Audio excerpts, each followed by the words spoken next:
আজকে মানবতা ফেরিওয়ালার কই? রাস্তাঘাটে নাই কেন তারা? যারা মানবতা ফেরিওয়ালা তার কই? তাদেরকে রাস্তে আসতে বলুন, যারা মানবতা ফেরিওয়ালা দেখায়। ছাত্ররা কথা বললে তাদের মুখ চাপে ধরা হইতেছে, তাদের কলা ধরা হয়েছে, টানে আসতে নিয়ে দেওয়া হইতেছে। এই সরকার অতীতে অনেক লাশের খেলা খেলেছেন।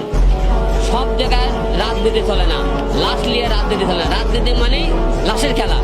কিন্তু তাই বলে যে এইরকম রাজনীতি ছাত্রদের মনে করেন মেরে ফেলে যে রাজনীতি করবে, এই রাজনীতি মেনে নেওয়া যাবে না। বাংলাদেশে এমন কি হয়ে গেছে, কাঠপুরে রাখছে। এখন দেখেন, যখন ছাত্রদেরকে মারা হয়, বাইরের দেশ থেকে আমাদের পুলিশ বাহিনী আনে মারা হয়।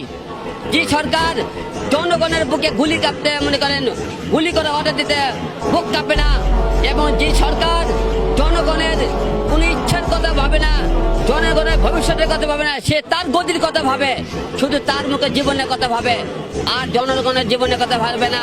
এইরকম সরকার আমরা চাই না। এই লাশের খেলা শুধু না, তাই আমরা জনগণ ঘরে বসে আছি বলে আজকে লাশের খেলা আমরা দেখতেছি।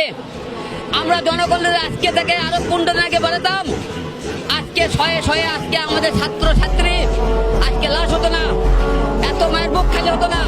খালি আমাদের নিরাপত্তার কারণে আজকে আমাদের এতগুলো সন্তান হারানো হয়েছে। তাই আমরা বলতে চাই, আর যদি একটি মায়ের সন্তানের বুক খালি করা হয়, যে সমস্ত লোকেরা অর্ডার দেবে বুক খালি করে দেওয়ার জন্য, তাদেরকে বুক খালি করে দিতে হবে।